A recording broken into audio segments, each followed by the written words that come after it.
പിള്ളയാർപ്പെട്ടി വിടുകയാണ്. നമ്മുടെ accommodation Shyam sir close ചെയ്യുകയാണ്. അക്കോമഡേഷൻ്റെ കാര്യം പറഞ്ഞപ്പോൾ ഇവിടെ ആ കാണുന്നതാണ് അമ്പലം.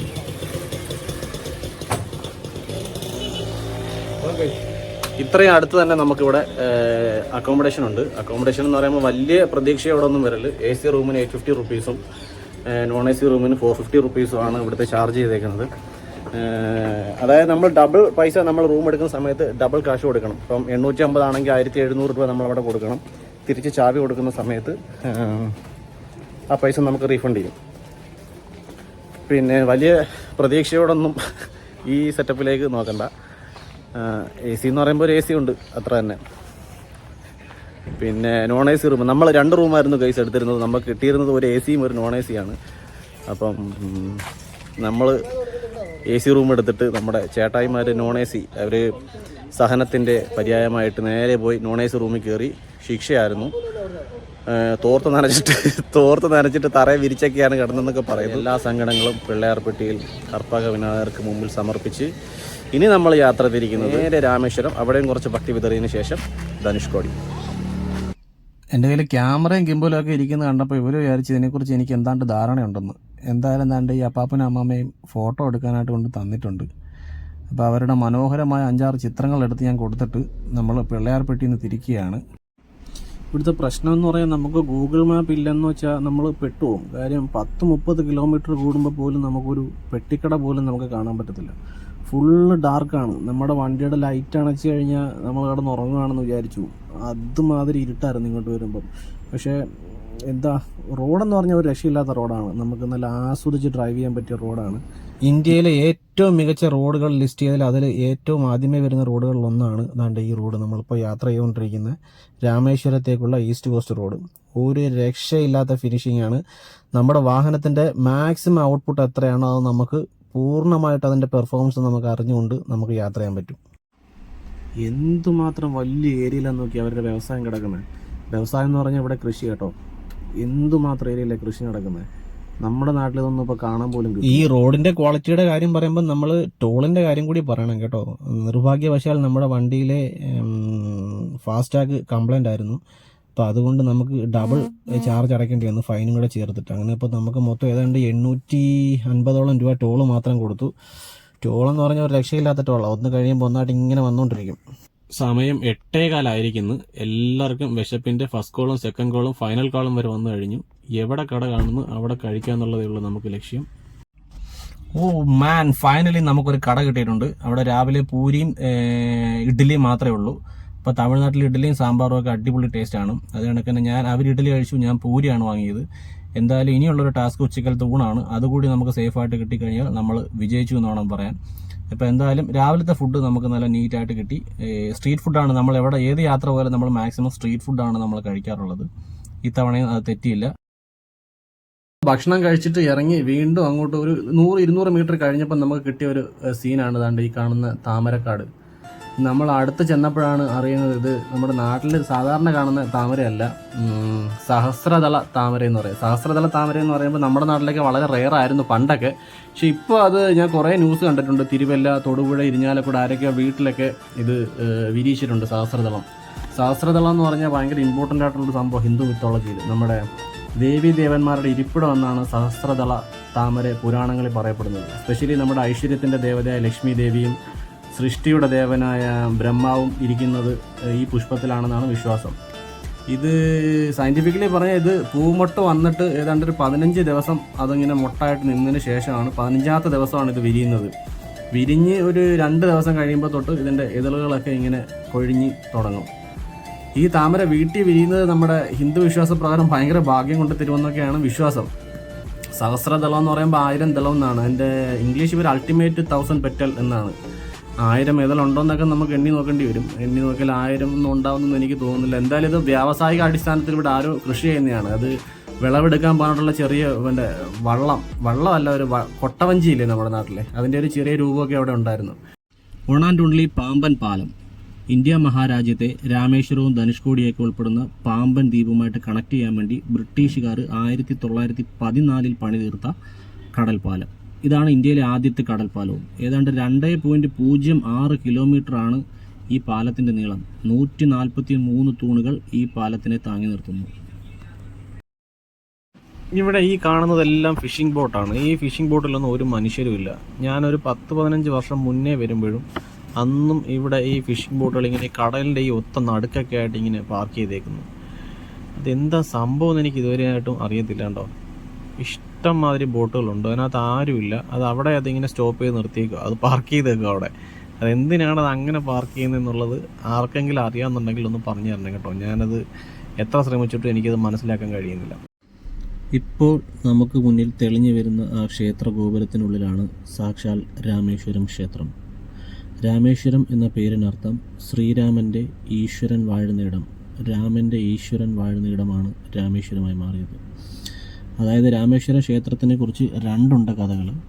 നമ്മുടെ രാമായണത്തിൽ പറയുന്നത് സീതയെ രാവണനിൽ നിന്നും വീണ്ടെടുക്കാൻ പോകുന്ന വഴിയിൽ ശിവനെ പ്രതിഷ്ഠിച്ച് ശിവൻ്റെ അനുഗ്രഹം വാങ്ങാൻ പ്രാർത്ഥിച്ച സ്ഥലം, അതായത് രാമൻ ശിവൻ്റെ അനുഗ്രഹം വാങ്ങാൻ പ്രാർത്ഥിച്ച സ്ഥലമാണ് രാമേശ്വരം എന്നും, മറ്റൊരു കഥ പറയുന്നത് രാവണനെ വധിച്ചതിന് ശേഷം സീതയും ലക്ഷ്മണനും പുഷ്പക വിമാനത്തിൽ, രാവണൻ്റെ പുഷ്പക വിമാനത്തിൽ തിരിച്ച് അയോധ്യയിലേക്ക് പോകുന്ന വഴി മഹർഷിമാരുടെ അഭിപ്രായ പ്രകാരം ബ്രഹ്മഹത്യാഭാവമാണ് ചെയ്തത്. അതിന് പ്രായശ്ചിത്തം ചെയ്യാനായിട്ട് ശിവനെ പ്രതിഷ്ഠിച്ചു പ്രാർത്ഥിച്ചിട്ട് പോകണം ആ ദോഷം മാറാനെന്ന് പറഞ്ഞു. ഹനുമാനും വിഭീഷണനും സുഗ്രീവനും അംഗദനും എല്ലാവരും കൂടെ ഉണ്ടായിരുന്നു. അപ്പോൾ ഇവരെല്ലാവരും കൂടെ ചേർന്ന് അവിടെ ഒരു ക്ഷേത്രം നിർമ്മിക്കുകയും അവിടെ പ്രതിഷ്ഠ നടത്തുകയും ചെയ്തു എന്ന് വിശ്വസിക്കുന്ന സ്ഥലമാണ് രാമേശ്വരം. നമ്മൾ പാർക്കിംഗ് ഗ്രൗണ്ടിലേക്ക് പോകുന്ന വഴി കണ്ട കൗതുകമുള്ളൊരു കാഴ്ചയാണിത്. ആ പെണ്ണിൻ്റെയും ചെറുക്കൻ്റെയും കല്യാണമാണ്. പക്ഷേ അവരുടെ റേഷൻ കാർഡിലുള്ള മുഴുവൻ ആൾക്കാരുടെയും ഫോട്ടോ ആ ഫ്ലെക്സിൽ വെച്ചിട്ടുണ്ട്. ഇതിവിടെ മാത്രമല്ല, തമിഴ്നാട്ടിൽ എവിടെ നോക്കിയാലും നമുക്ക് ഇങ്ങനത്തെ സംഭവങ്ങൾ കാണാം. നമ്മൾ രാമേശ്വര ക്ഷേത്രത്തിലേക്ക് നടന്നടുത്തുകൊണ്ടിരിക്കുകയാണ്. ഇപ്പോൾ നമ്മൾ ഈ കാണുന്ന ഗോപുരമാണ് ക്ഷേത്രത്തിൻ്റെ കിഴക്കേ ഗോപുരം. നമ്മൾ വണ്ടിയിൽ വന്നപ്പോൾ ആദ്യം കണ്ട ഗോപുരം പടിഞ്ഞാറേ ഗോപുരമാണ്. നമ്മൾ മെയിൻ റോഡിലൂടെ വരുമ്പോൾ കാണുന്നത് പടിഞ്ഞാറേ ഗോപുരമാണ്. അവിടെ കൊണ്ട് വണ്ടി പാർക്കിംഗ് ലോട്ടിലിട്ടതിന് ശേഷം തിരിച്ച് വന്നിട്ട് നമ്മൾ കിഴക്കേ ഗോപുരത്തിനുള്ളിലൂടെയാണ് നമ്മൾ ക്ഷേത്രത്തിനകത്തേക്ക് കയറാൻ പോകുന്നത്. നല്ല വെയിലും നല്ല ചൂടുമുണ്ട്. ഇപ്പോൾ സമയം ഏകദേശം 11:30 മണിയായിട്ടുണ്ട്. ഈ ക്ഷേത്രത്തിനകത്ത് 22 തീർത്ഥങ്ങളുണ്ടെന്നാണ്. ഓരോ തീർത്ഥത്തിനും ഓരോ പേരുമുണ്ട്. ഈ 22 തീർത്ഥങ്ങൾ എന്ന് പറഞ്ഞാൽ നമ്മുടെ നാട്ടിൽ നമ്മൾ കിണർ എന്ന് പറയത്തില്ല, ആ രൂപം, കിണറിൻ്റെ രൂപമാണ് സംഭവം. ഇതിപ്പം ഓരോ കിണറിൽ നിന്നും ഓരോ തൊട്ടി വെള്ളം നമ്മുടെ തലയിൽ ഒഴിക്കാം. അതായത് നമുക്ക് അതിൽ കുളിച്ചാലെന്നാണ് ഐതിഹ്യം പറയുന്നത്. അപ്പോൾ തലയിൽ ഒഴിച്ചു കഴിഞ്ഞാൽ നമുക്ക് മോക്ഷം ലഭിക്കും എന്നാണ് പറയപ്പെടുന്നത്. അതിന് ഭയങ്കര തിരക്കാണ് അവിടെ. പക്ഷേ ഒന്നും പറയാനില്ല ബ്രോ, വൻ അഴിമതിയാണ് അവിടെ നടക്കുന്നത്, വൻ അഴിമതി. ഒരാളുടെ തലയിൽ ഇത് കണക്ക് വെള്ളം ഒഴിക്കണമെന്നുണ്ടെങ്കിൽ 250 രൂപ ആ തൊട്ടി കൊണ്ട് കോരുന്ന മാമന് കൊടുക്കണം. പാപമോക്ഷവും സകല രോഗങ്ങളിൽ നിന്നും മുക്തിയുമെന്നാണ് ഈ തീർത്ഥങ്ങളിൽ സ്നാനം ചെയ്താൽ നമുക്ക് കിട്ടുന്ന ഫലമെന്ന് പറയപ്പെടുന്നു. എടുത്തു പറയേണ്ട ഒരു കാര്യം എന്ന് പറഞ്ഞാൽ ഇത് തമ്മിൽ വളരെ അടുത്ത്, വളരെ കുറഞ്ഞ ദൂരമേ ഉള്ളൂ. 10 അടി, 5 അടി, 15 അടി, 20 അടി, അത്രയൊക്കെ മാക്സിമം ദൂരങ്ങളെ ഈ കിണറുകൾ തമ്മിലുള്ളൂ. പക്ഷേ ഇതിൽ ഓരോ വെള്ളത്തിനും ഓരോ ടേസ്റ്റും ഓരോ ടെമ്പറേച്ചറുമാണ്. ചിലതിന് ലൈറ്റായിട്ട് ഉപ്പ്, ചിലതിന് കുറച്ച് കടുത്ത ഉപ്പ്, ചിലത് ഭയങ്കര സോഫ്റ്റ് ആയിട്ടുള്ള വെള്ളം, ചിലതിന് ഭയങ്കര തണുപ്പ്, ചിലതിന് കുറച്ച് ഇളം ചൂട്. അങ്ങനത്തൊക്കെ പല അടുത്തടുത്തുള്ള തീർത്ഥങ്ങളായിട്ട് പോലും ഭയങ്കരമായ വ്യത്യാസങ്ങളാണ് ഈ വെള്ളത്തിൻ്റെ ടേസ്റ്റിനും ഈ വെള്ളത്തിൻ്റെ ടെമ്പറേച്ചറിനും നമുക്ക് കാണാൻ പറ്റും. ഇതൊരു വൻ ബിസിനസ്സാണ് കേട്ടോ. അവിടെ ഈ തൊട്ടി കൊണ്ട് വെള്ളം കോരി ഒഴിക്കുന്നുണ്ട്. അത് അവിടുത്തെ യൂണിയൻ അങ്ങനത്തെ എന്തോ സെറ്റപ്പാണ്. അപ്പോൾ അവർക്ക് മാത്രമേ അതിനുള്ള റൈറ്റ്സ് ഉള്ളൂ. അവർ മാത്രമേ അതിനകത്ത് തൊട്ടിയിടാനും അവർക്ക് അനുവാദമുള്ളൂ. ഇനി നമ്മൾ ദർശനത്തിന് വേണ്ടി പോവുകയാണ് രാമേശ്വരം ക്ഷേത്രത്തിനുള്ളിലേക്ക്.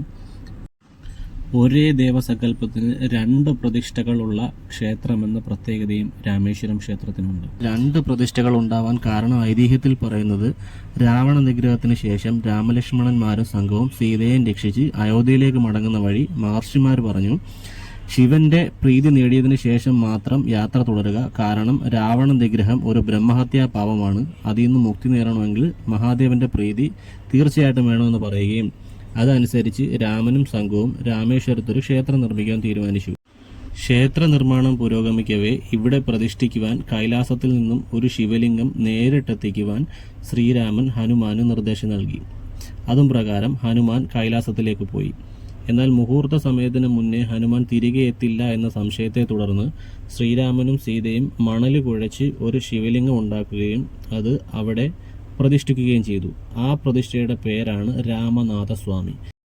എന്നാൽ മുഹൂർത്തം തീരുന്നതിന് തൊട്ട് മുന്നേ തന്നെ ഹനുമാൻ കൈലാസത്തിൽ നിന്ന് ശിവലിംഗവുമായി എത്തുകയും താൻ എത്തുന്നതിന് മുന്നേ ഇവിടെ പ്രതിഷ്ഠ കഴിഞ്ഞതിനെ ചൊല്ലി രാമനുമായിട്ട് ചെറിയൊരു പിണക്കത്തിലാവുകയും ആ മണലിൽ നിർമ്മിച്ച ശിവലിംഗ പ്രതിഷ്ഠ അവിടുന്ന് തട്ടി മാറ്റുവാൻ ഹനുമാൻ തൻ്റെ വാലുകൊണ്ട് ശ്രമിച്ചു എന്നും അതിൻ്റെ അടയാളങ്ങൾ ഇന്നും ആ ശിവലിംഗത്തിൽ ഉണ്ടും എന്നും പറയപ്പെടുന്നു.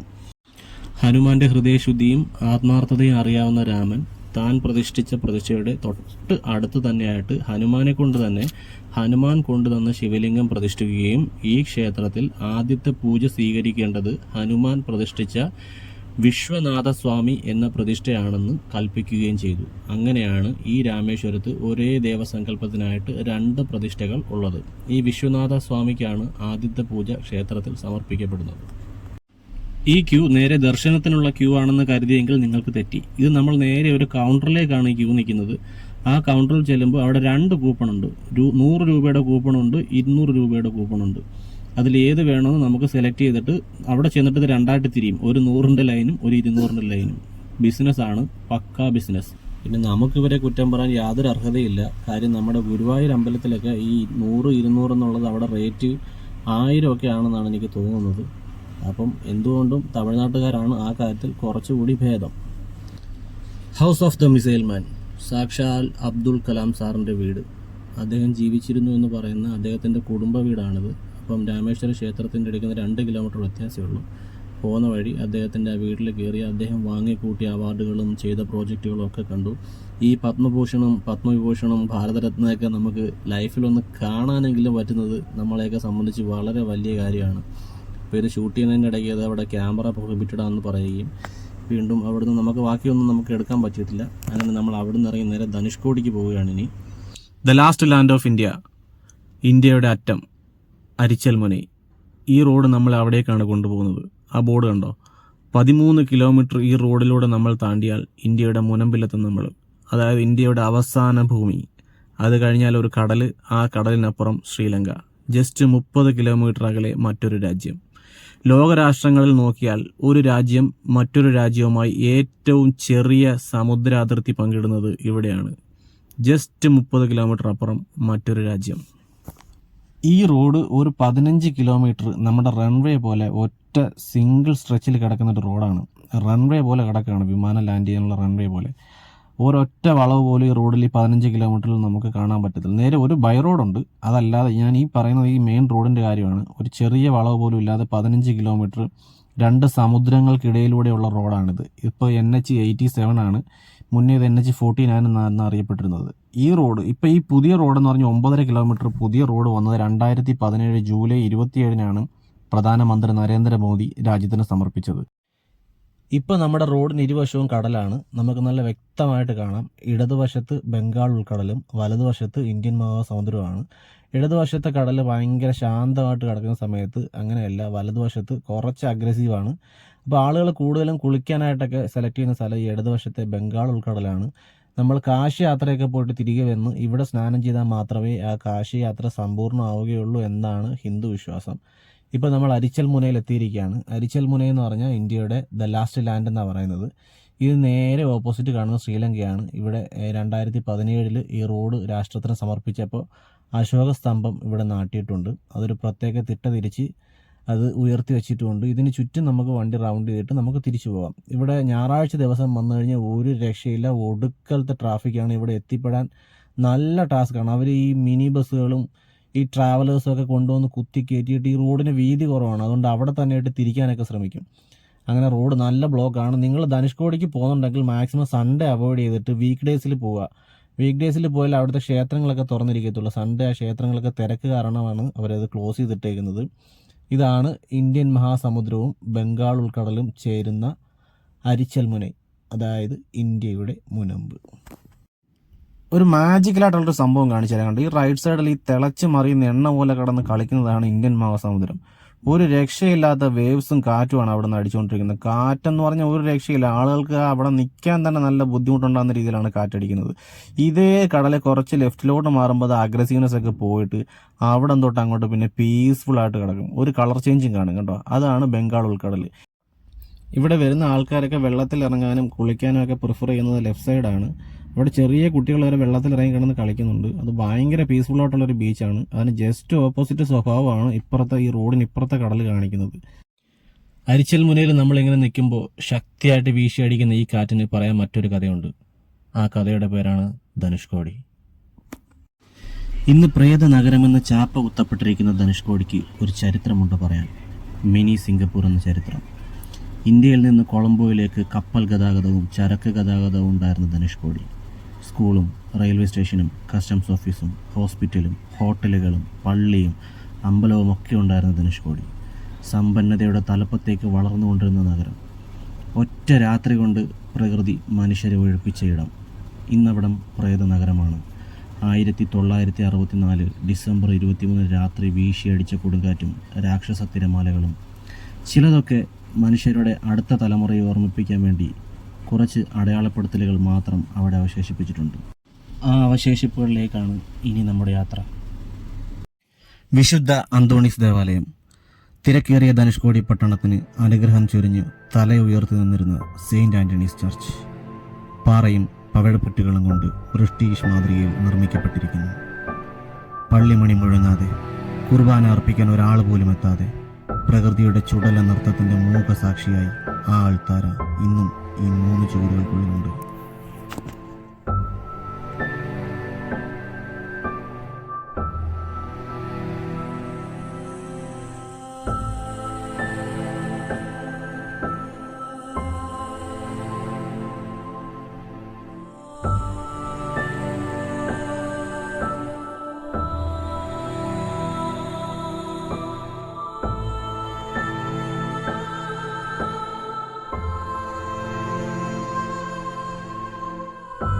ദൈവം പോലും ഉറങ്ങിപ്പോയെന്ന് കരുതാവുന്ന ആ രാത്രിയിൽ ചെറുത്തുനിൽപ്പുകൾ ഏതുമില്ലാതെ പ്രകൃതിയുടെ ആക്രമണത്തിന് മുന്നിൽ നിർദ്ദയം പരാജയപ്പെട്ട ഒരു സമ്പന്ന നഗരത്തിൻ്റെ അസ്ഥിപഞ്ജരമാണെന്ന് നമുക്കിവിടെ ഒരു നേരം പോക്കിനോ കൗതുകത്തിനോ ഒക്കെ നിന്നു തരുന്നത്.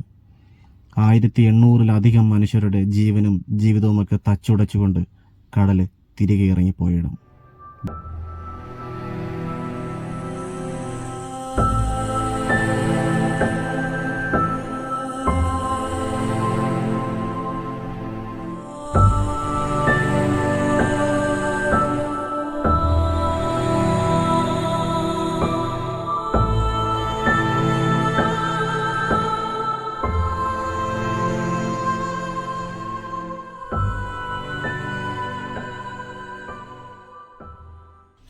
ഇവിടുത്തെ കിണറുകൾ മറ്റൊരു കൗതുക കാഴ്ചയാണ്. കടലിനോട് ഇത്രയും അധികം ചേർന്ന് നിന്നിട്ടും ആഴം തീരെ ഇല്ലാതിരുന്നിട്ടും ഈ വെള്ളത്തിന് ഉപ്പിൻ്റെ അംശം തീരെയില്ല. പണ്ടിത് കരഭൂമി ആയിരുന്നതിനാലായിരിക്കണം ഉപ്പിൻ്റെ അംശം തീരെ ഇല്ലാത്തത്. ഇതിനൊക്കെ ഒരുപാട് കിണറുകൾ നമുക്കിവിടെ കാണാൻ കഴിയും. ധനുഷ്കോടിയിലെ പ്രാഥമിക വിദ്യാലയം എന്ന് കരുതപ്പെടുന്ന കെട്ടിടത്തിൻ്റെ അവശിഷ്ടം.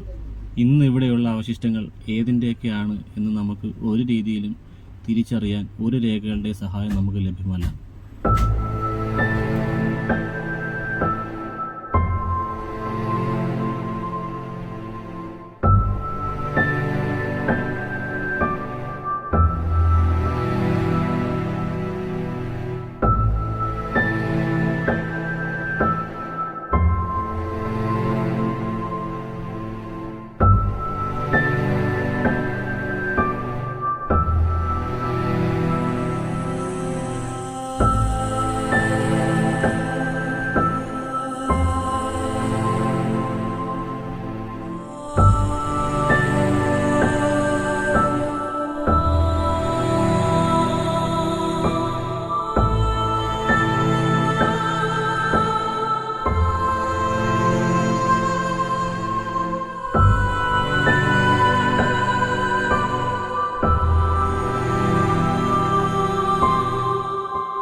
ധനുഷ്കോടി റെയിൽവേ സ്റ്റേഷൻ്റെ ഭാഗമായിരുന്ന റെയിൽവേ ഗോഡൗണിൻ്റെ അവശിഷ്ടങ്ങളാണ് ഇപ്പോൾ നമ്മൾ കണ്ടുകൊണ്ടിരിക്കുന്നത്.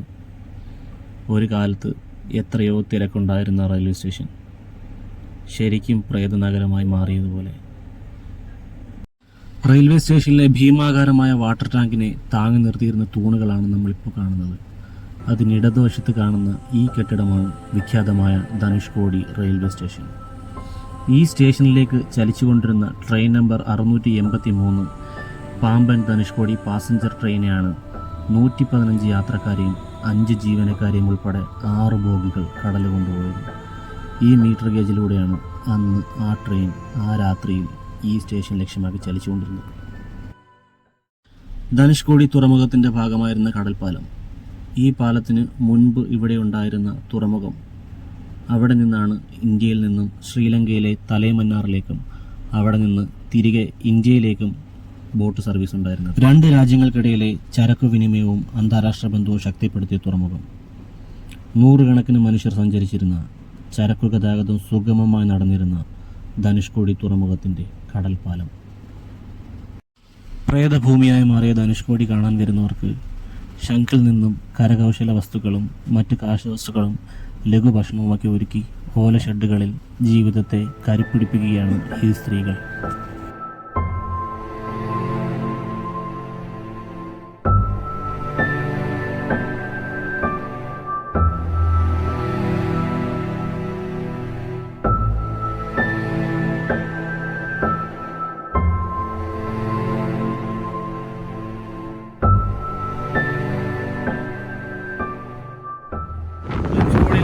എല്ലാ കാഴ്ചകളും നമുക്ക് കിട്ടാവുന്നതെല്ലാം നമ്മൾ കവർ ചെയ്ത് കഴിഞ്ഞു. ഇനി നമുക്ക് സമയം 3 മണി, 8.5 മണിക്കൂർ നമുക്ക് ഡിസ്റ്റൻസ് ഉണ്ട്. ആകെയുള്ളൊരു പ്രാർത്ഥന, ഇനി എന്തെങ്കിലും ധനുഷ്കോടിക്ക് വരാൻ പറ്റുവാണെങ്കിൽ ഈ കണ്ടതൊക്കെ ഈ രൂപത്തിൽ ഒന്നുകൂടി കാണാൻ പറ്റണേ എന്നൊരു പ്രാർത്ഥനയോടുകൂടി നമ്മളിവിടം വിടുകയാണ്.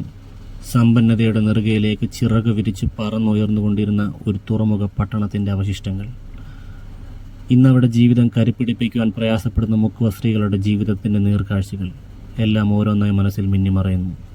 രാമേശ്വരവും മിസൈൽമാനും യാത്രയിൽ ഉണർവ് പകർന്നെങ്കിലും ധനുഷ്കോടിയുടെ കഥ മനസ്സിൽ കറുപ്പ് കോരിയിട്ടു. കഴിഞ്ഞുപോയ ഏതോ ഒരു ജനതയുടെ നിലവിളികൾ ശൂന്യതയിൽ തട്ടി ചിതറിത്തെറിക്കുന്ന പോലെ. മറ്റൊരു വീഡിയോയുമായി വീണ്ടും സന്ധിക്കും വരയ്ക്കും വണക്കം.